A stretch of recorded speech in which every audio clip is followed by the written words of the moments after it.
Hi, welcome to our channel. I hit dead on with it though. Actually, perfect.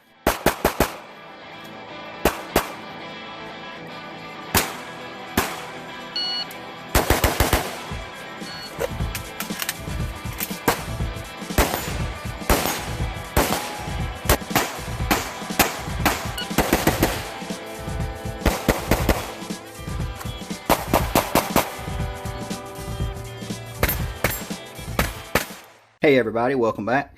Today we're going to be doing a quick update on the Tandemkross Wingman magazine extension. If you're not familiar with what this particular Tandemkross Wingman extension is made for the Taurus TX22. And what it does is it adds a +5 capacity to your normal 16 round mags for the TX22. I already have a complete review on this magazine extension, and I will link it in the description. So if you want to see how to install this extension and the testing and everything like that, you can go check that out. I did do some drop testing and things like that on both of these magazines. You might can see some of the little nicks and things like that in the base plates, and I put a good bit of rounds through them as well, and they definitely were reliable. But what today's video is about is, although I have had really good reliability with this magazine extension, I have heard some people have not. And the problem that some people have had is when they have a fully loaded magazine, as they fire the magazine, when they get to the last round, the round will nosedive, and that will cause the slide to lock open even though there is still one round in the magazine. I've also heard some people say this problem is exaggerated even worse if you leave these magazines loaded for a long period of time. To be completely honest, I have not experienced any of these problems with mine whatsoever, but since I heard there was a problem, I went ahead and contacted Tandemkross, and I was glad to hear that Tandemkross had already came up with a fix for the problem. And the way they fixed the problem is just with this simple little shim. All this shim is going to do is you will disassemble the magazine, and it goes on top of the spring, between the spring and the bottom of the follower. On my number 8 magazine that I have numbered here, I've actually already installed this shim, and I'm going to go ahead and install it on the number 7 right now.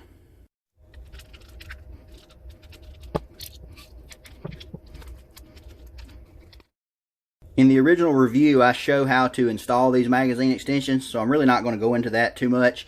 If you need help installing one, you can go and check out my original video. Like I said, I'll link it in the description.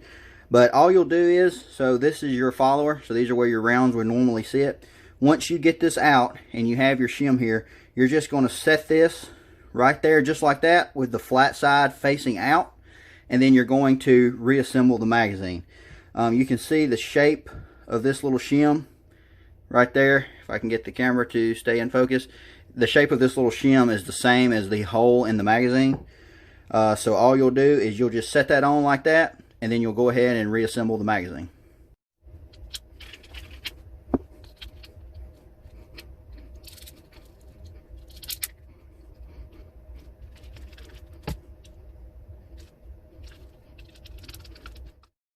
And that's all there is to it. So now I've got the shims installed in both of these magazines. I've already tested this one magazine down on the range, and it doesn't give me any problems. Like I said before, I was not having any problems with either of these magazines anyway. I just went ahead and got the shims because I was seeing a lot of people commenting on my original video saying that they were experiencing some problems. According to Tandemkross, adding these shims will definitely help the reliability, so that's definitely a good thing. Also, if you want to pick some of these shims up, you can just go over to Tandemkross's website, and you can either email them or call them, and they will send you out some of these little shims to go in your magazines for free. Also, if you're not following me on Instagram, I would really appreciate that as well. If you have any questions you want to ask me directly, that is definitely the best place to do so. And as always, thanks for watching. See y'all next time.